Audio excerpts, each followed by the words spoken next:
네, 오늘 카메라 연결이 안 돼가지고 지금 급하게 부랴부랴.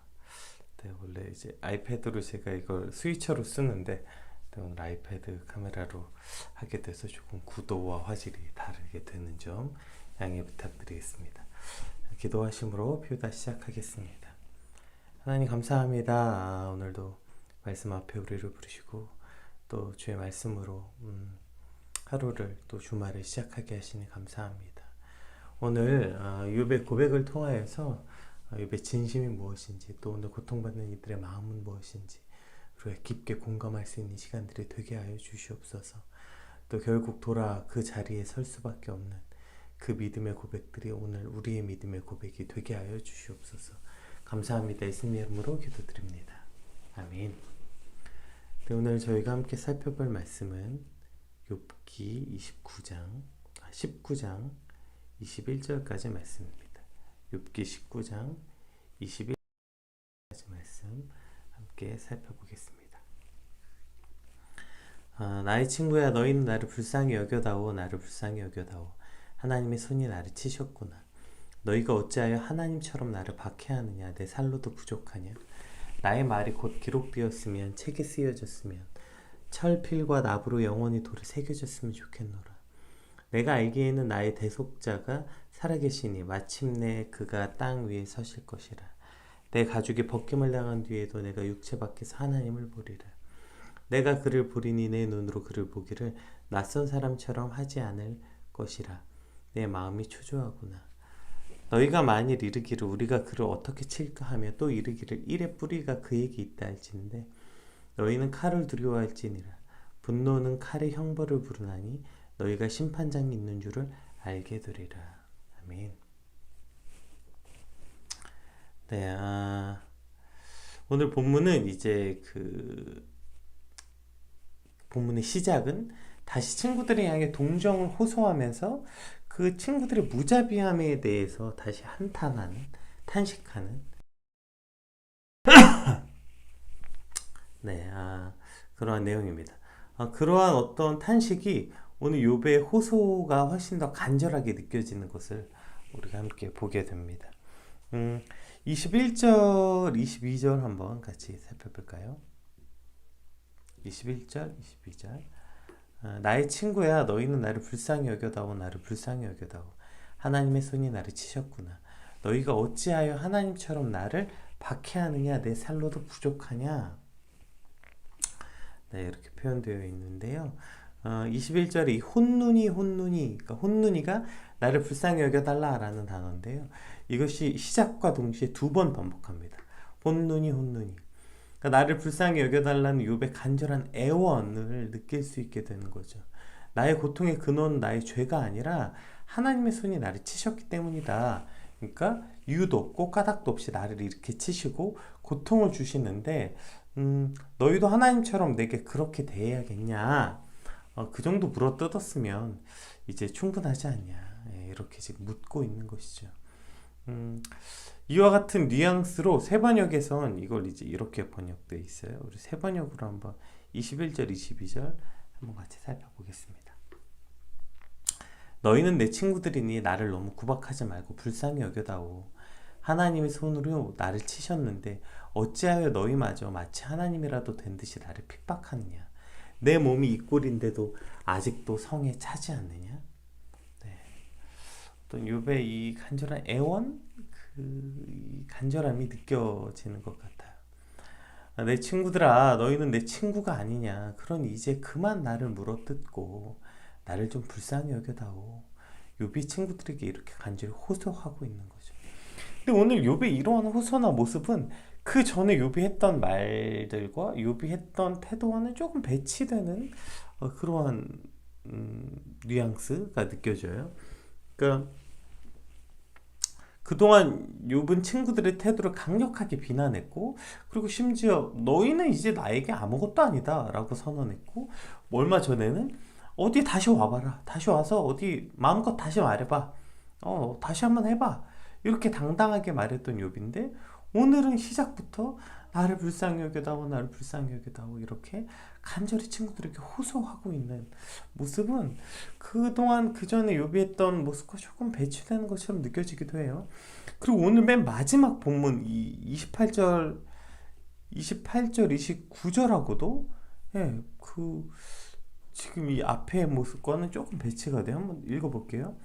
너희가 만일 이르기를 우리가 그를 어떻게 칠까 하며 또 이르기를 일의 뿌리가 그에게 있다 할진대 너희는 칼을 두려워할지니라 분노는 칼의 형벌을 부르나니 너희가 심판장에 있는 줄을 알게 되리라. 이렇게 말하고 있어요. 그러니까 지금 앞에선 불쌍히 여겨달라, 나를 불쌍히 여겨달라, 친구들아 나를 불쌍히 여겨달라 그렇게 말하고 맨 뒤는 너희가 나를 또 어떻게 공격하고 나를 어떻게 칠까 궁리하고 있는 거 안다.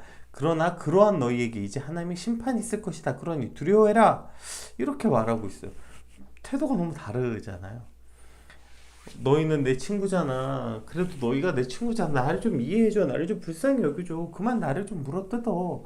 라고 간절히 호소하는 욥과 악에 받쳐서 어디 마음대로 해봐. 이렇게 말하는 욥. 그리고 오늘 본문 뒤에는 심지어 너희 또 나를 물어뜯으려고 계획하고 있는 거 내가 다 알고 있어. 너희 이제 하나님의 심판받을 줄 알아. 라고 어떤 말하는 욥과 이 모습이 모순된 것처럼 느껴지고 있다는 것이죠. 마치 그 어떤 한 장에서도 갈피를 잡기 힘든 어떤 욥의 모습이 등장하게 돼요. 우리가 흔히 이런 얘기 많이 하잖아요. 하나만 해, 하나만. 미워하든지 뭐 이해하든지 둘 중 하나만 해. 이런 말을 우리가 자주 표현한다는 건 무슨 뜻입니까? 대부분 둘 다 한다는 거예요. 둘 다. 그러니까 그게 그렇게 간단한다면 이런 말을 할 필요가 없겠죠. 근데 인간이란 존재가 그렇지 않다는 거예요. 이 두 가지 다 한다는 거예요. 가장 가까운 이들에게 비난당하는 고통, 믿었던 이들에게 실망하게 될 때 우리는 됐어 나도 너희 필요 없어 마음대로 해봐 라는 태도와 마음과 동시에 야 그래도 너희는 나를 좀 이해해줘 나를 좀 불쌍히 여겨줘 이렇게 간절히 빌고 싶은 마음 이 두 가지가 모두 공존하는 것 이것이 바로 인간 아닙니까? 여러 번 말씀드리지만 욥의 모습은 리얼리티가 있는 것 같아요. 어떤 포장하거나 뭐 이런 게 없이 이러한 모습, 이러한 진짜 고난당한 이들의 모습을 가감없이 그대로 보여주고 그러한 모습이 고통당한 이들에게 진짜 위로가 되는 것 같아요. 여러분 진짜 우리가 고통당할 때 이런 모습 두 가지가 다 양가적 감정이 있지 않아요? 진짜 막 됐어 아주 오케이 나도 니네 필요 없어 니네 도움 같은 거 필요 없어 됐어 꺼져 이렇게 말하고 싶은 마음과 그래도 붙잡고 제발 너희만이라도 나를 좀 돌봐달라고 붙잡고 싶은 이 두 가지 양가적 마음이 그대로 욥 안에 오늘 보여지고 있는 것이죠.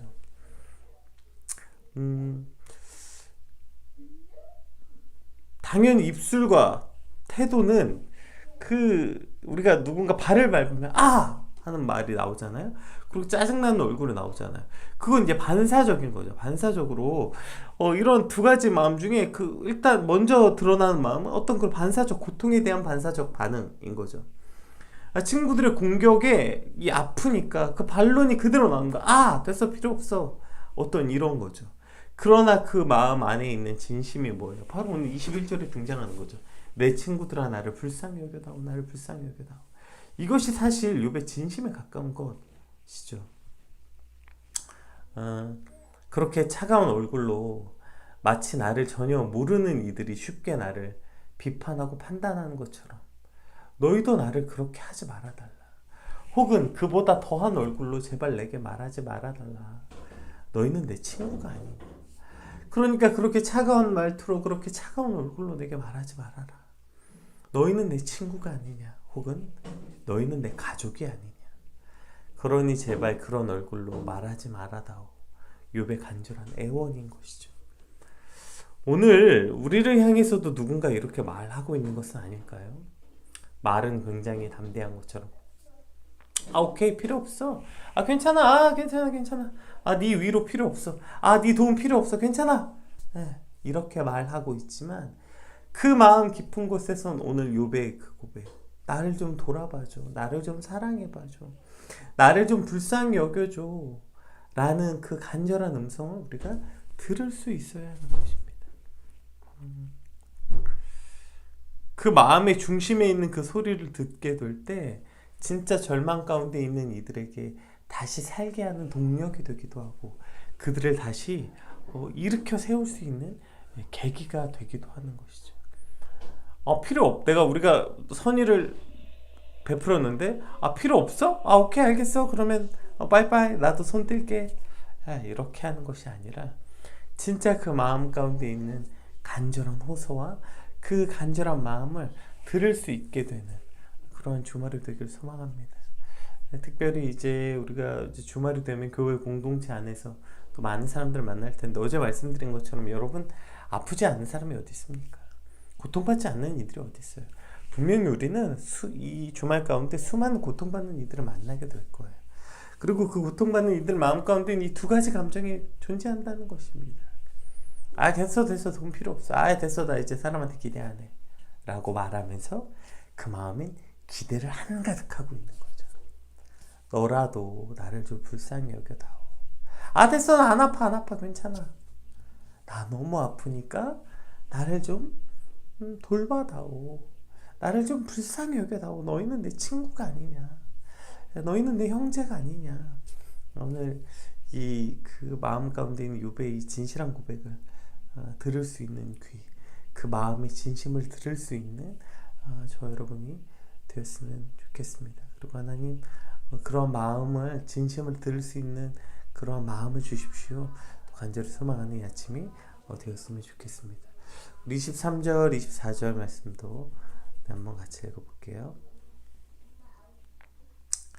나의 말이 곧 기록되었으면, 책에 쓰여졌으면, 철필과 납으로 영원히 돌에 새겨졌으면 좋겠노라. 욥이 지금 이렇게 고백하고 있는 거죠. 지금 나의 말이 기록되어서 철필과 납으로 영원히 돌에 새겼으면 좋겠다. 이 말은 지금 아무리 말해도 아무도 안 들어주니까, 친구들도 가족들도 나의 이 억울함과 답답함을 아무도 알아주지 않으니까, 이게 철필과 납으로 돌에 새겨 후대에 기록되면 누군가는, 언젠가는 나의 진심을, 나의 답답함을 알아주지 않을까? 이런 거죠. 그러니까 지금은 내 말에 아무도 귀 기울이지 않고, 지금은 아무리 내가 죄가 없다고 말해도 아무도 믿어주지 않으니까, 이것을 철필과 납으로 새겨, 돌에 새겨 영원히 새기면 후대에 누군가는 나의 무죄함을 알아주기를 원하는 욥의 간절한 마음인 것이죠. 그러니까 지금 앞에 보세요. 친구들에게 간절히 호소했단 말은 친구들도 내 마음을 몰라준다는 것이고, 아무도 내 마음을 알아주는 이가 없으니까 차라리 이것을 돌에 새겨 언젠가 내 이 스토리를 누군가 안다면, 듣는다면 후대에는 분명히 내 말을, 내 간절한 내 이 억울함을 알아주는 누군가가 나타나지 않을까라는 욥의 간절한 소망이 등장합니다. 그리고 25절에서 27절, 이게 오늘 본문의 거의 본론이죠. 내가 알기에는 나의 대속자가 살아계시니 마침내 그가 땅 위에 서실 것이라. 내 가죽이 벗김을 당한 뒤에도 내가 육체 밖에서 하나님을 보리라. 내가 그를 보리니 내 눈으로 그를 보기를 낯선 사람처럼 하지 않을 것이라. 내 마음이 주저하구나. 이렇게 표현되어 있습니다. 그러니까 지금 25절부터 욥이 간절히 하나님을 청원하는 말이 나와요. 그러니까 지금 보시면 나는 내가 알기에는 이라고 표현되어 있는데, 그러니까 내가 알기에는 이라니까 이게 지금 그 뉘앙스가 조금은 좀 표현이 덜 되어 있는 것 같아요. 그래서 내가 알다는 확신한다 이런 뜻이거든요. 내가 경험했다. 내가 경험을 통해서 확실히 알게 된 어떤 확고한 사실에 대해서 말하고 있어요. 그래서 이거 25절에서 27절도 조금 이 뉘앙스를 살려서 우리 세 번역으로 한번 볼게요. 그러나 나는 확신한다. 내 구원자가 살아계신다. 나를 돌보시는 그가 땅 위에 우뚝 서실 날이 반드시 오고야 말 것이다. 내 살갗이 다 썩은 다음에라도, 내 육체가 다 썩은 다음에라도 나는 하나님을 배울 것이다. 내가 그를 직접 뵙겠다. 이 눈으로 직접 뵐 때 하나님이 낯설지 않을 것이다. 내 간장이 다 녹는구나. 이렇게 표현되어 있습니다. 그러니까 지금 욥은 사람들도 아무도 자기 마음을 몰라주고, 친구들도 몰라주고, 가족들도 몰라줘서 차라리 이걸 철필로 돌에 새겨서 이게 후대의 기록에 남으면 누군가 알아주지 않을까? 라고 고백할 만큼 아무도 없다고 말하고 나서, 그리고 나는 확신한다. 내 구원자가 계신다는 것입니다. 여기서 당연히 구원자는 하나님을 말하는 거죠. 그러니까 그 구원자가 반드시 오실 것이고, 그리고 그 구원자를 내가 만나게 될 텐데, 내가 이 육체가 다 썩은 다음에라도 하나님을 보게 될 것이다. 그리고 그날을 얼마나 기대하고 있는지 내 간장이 다 녹는다 라고 고백하고 있습니다. 특별히 27절에 내가 그를 보기에 낯선 사람처럼 하지 않을 것이다 이렇게 되어 있잖아요.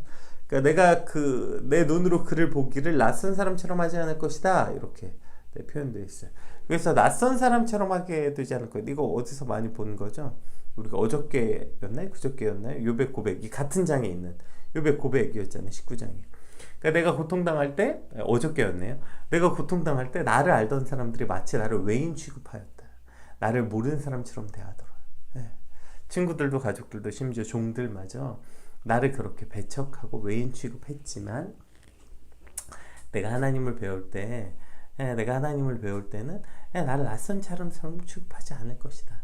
그리고 내가 하나님을 그렇게 낯선 사람처럼 보지 않을 것이다. 친근하게 하나님을 볼 것이다. 이렇게 욥의 고백. 그러니까 그 사람들은 나를 낯선 사람처럼 취급했다는 말과 정반대되는 배치되는 말이죠. 그러니까 결국 욥이 하나님을 원망하고 무슨 하나님이 나를 괴롭히시는 분이고 하나님이 나를 원수처럼 취급하시고 하나님이 무슨 군대가 나를 둘러친 것처럼 나를 그렇게 뭐 하시고 어쩌고 저쩌고 했지만 결국 돌고 돌아 욥의 결론은 이 자리인 것입니다. 나의 구원자가 살아계신 것을 나는 확신한다. 그분이 나의 하나님이시고 내가 하나님을 배울 날을 소망한다. 나는 하나님을 낯설지 않게 될 것이다. 하나님은 나를 그렇게 다른 사람들이 나를 다 배척하고 내 마음을 몰라주고 내 진심을 몰라주실 때 그러나 하나님은 하나님과 나는 낯설지 않게 될 것이다. 내가 그날을 소망하면 지금도 내 마음이 다 녹고 내 간장이 다 녹는다. 이렇게 지금 표현하고 있는 것이죠. 그러니까 이것이 사실은 욥의 진심이라는 거예요. 오늘 제가 이 본문 제목에서도 고통받는 욥의 진심이라고 표현했잖아요. 그러니까 이 진심이라는 지금 욥이 처음에 고통받을 때 사람을 향해서도 두 가지 말을 했지만 진심은 이거였다면 오늘 욥이 하나님을 향해서도 두 가지 말을 하고 있잖아요. 불평과 원망 그리고 갑자기 오늘은 믿음의 고백. 여기서 당연히 욥의 진심 무엇이겠냐고요. 결국 돌고 돌아 이 결론의 자리가 바로 이 하나님을 믿는 자리, 믿음의 자리이기 때문에 욥이 계속해서 하나님 앞에 끝까지 지금 매달리고 있다고 여러 번 설명드리지 않았습니까? 이것이 가장 중요한 것 같아요. 어떤 이들은 정말 믿음의 말만을 골라 하고 정말 불평과 원망을 한 번도 하지 않고 정말 믿음이 있는 것처럼 말하고 결국 한 번에 하나님을 떠나는 이들. 결국 한 번에 됐어 나 해볼 거 다 해봤는데 하나님은 날 안 도와줘 필요 없어. 한 번에 하나님을 그 자리에 하나님 한 번에 떠나게 되는 그 자리가 그의 자리라면 여러분 진짜 축복의 자리는 어디 있겠냐고요. 결국 하나님을 원망도 하고 미워도 하고 하나님하고 지지고 볶고 다 하고 결국 그 모든 과정을 통하여서 어디로 갑니까? 이 자리로 오는 거예요. 결국 돌고 돌아 하나님을 예배하고 하나님을 찬양하는 그 자리, 그 자리로 오게 되는 거. 이것이야말로 진짜 축복의 자리이고 여기가 오늘 우리가 돌아가야 되는 지점이 아니겠습니까? 그러니까 이 욥이 갖고 있는 이 불평과 욥이 하나님께 했던 이 비명, 환난과 고통 당할 때 욥의 비명이잖아요. 사실 이 불평이라는 거. 그 불평과 불만과 비명의 가치를 우리가 알 수 있어야 돼. 그 모든 과정을 거쳐서 욥이 이 자리로 나왔다는 것이죠. 그러나 나는 확신한다. 내 구원자가 살아계신다. 내가 그 하나님을 배울 날이 반드시 있을 것이다. 이것이 욥의 결국 돌고 돌아온 그 자리인 것이죠. 오늘 살아가는 우리 안에 수많은 어떤 일들이 일어나서 우리를 흔들지라도 우리가 그래서 때로는 믿음이 흔들리기도 하고 세상을 선택하기도 하고 주저앉기도 하고 휘청휘청 되나 그러나 결국 돌고 돌아 늘 나의 자리가 이 자리이길 소망합니다. 하나님 내가 오늘도 휘청거리고 이곳저곳으로 몸이 기우뚱기우뚱하나 그러나 내 늘 결론의 자리는 늘 내가 서는 결론 그 끝은 늘 이 자리 그러나 나는 확신합니다. 하나님이 나의 구원자이십니다. 내가 하나님을 직접 배울 날을 소망합니다. 주님 이것이 오늘 우리 믿음이 되게 하시고 이것이 우리의 결론이 되게 하여 주시옵소서 간절히 소망하기 원하며 또 오늘 욥이 이제 이 고백을 하게 되는 과정을 한번 살펴보시면 결국 뭡니까? 믿었던 친구들, 가족들 아무도 없게 됐을 때 결국 그가 이 하나님을 보게 되는 거 아닙니까? 그래서 아까 23절, 24절 나의 말이 곧 기록되었으면 책에 쓰여졌으면 철필과 나무로 영원히 돌에 새겼으면 좋겠노라. 아무도 내 말을 귀 기울이지 않고 아무도 내 말을 들어주지 않는 고통을 겪고 난 후에 25절이 등장하는 거예요. 그러나 나는 확신한다. 결국 아무도 없게 될 때 비로소 우리는 하나님을 발견하게 되는 것 아닙니까? 안타깝게도 우리를 돕는 자, 우리를 사랑하는 자, 우리를 귀히 여기는 자, 그 모든 이들이 있을 때도 하나님의 가치를 발견할 수 있는 믿음을 갖길 소망하지만 어떤 날은, 어떤 순간에는 우리가 진짜 하나님을 발견할 수 있는 길은 그 모든 사람에 대한 기대와 소망이 끊어졌을 때, 심지어 가족이라도 아무도 내 마음을 진짜 알아주지 못하고, 그래서 진짜 우리가 내 마음을 진짜 뒤집어 까서 내 가슴을 갈라 보여줬으면 좋겠는데, 이런 표현 같은 거죠. 철필과 나무로 영원히 돌을 새겼으면 좋겠다는 말이. 그러한 심정일 때야 비로소 하나님을 보게 될 수 있다는 것입니다. 그러한 과정을 거칠 때 그러나 나는 확신합니다. 내 구원자가 살아계십니다. 이 모든 것을 아시고 모든 것을 판단하시고 지켜보시는 하나님이 계십니다라는 고백이 결국 우리의 주변에 아무도 없게 된 그 과정들을 거쳤을 때 이러한 고백이 일어난다는 것입니다. 오늘 말씀 붙잡고 함께 기도합시다. 하나님, 이 하나님을 고백하는 그 자리, 결국 내 결론은 늘 그 자리이길 소망하고요. 오늘 혹 아무도 우리의 마음을 알아주지 못하는 이가 없어서 주님 고통받는 순간이라면 믿음의 눈을 들어볼 때, 주위를 둘러볼 때 아무도 없는 듯 하지만 믿음의 눈을 들면 보이는 분 계시네. 아무도 없음을 거쳐야 믿음의 눈으로 그분을 발견할 수 있다는 이 놀라운 진리, 하나님의 진리를 우리가 가슴 깊게 새겨서 오늘 그분을 발견하는 오늘이 되게 하여 주시옵소서. 나의 구원자이신 그 예수 그리스도를 발견하고 나와 오늘도 함께 울고 웃으시는 그 성령님의 동행하심을 느끼고 발견하는 오늘이 되게 하여 주시옵소서. 우리 간절히 받은 말씀 놓고 기도하시고, 특별히 또 이번 주말에 고통받는 이들, 주님 그들의 진심의 마음을 듣는 자, 그곳을 알아채서 들어줄 수 있는 자, 주님 그러한 우리 주말이 되게 하여 주시옵소서. 우리 같이 받은 말씀 놓고 함께 기도하겠습니다. 기도합시다.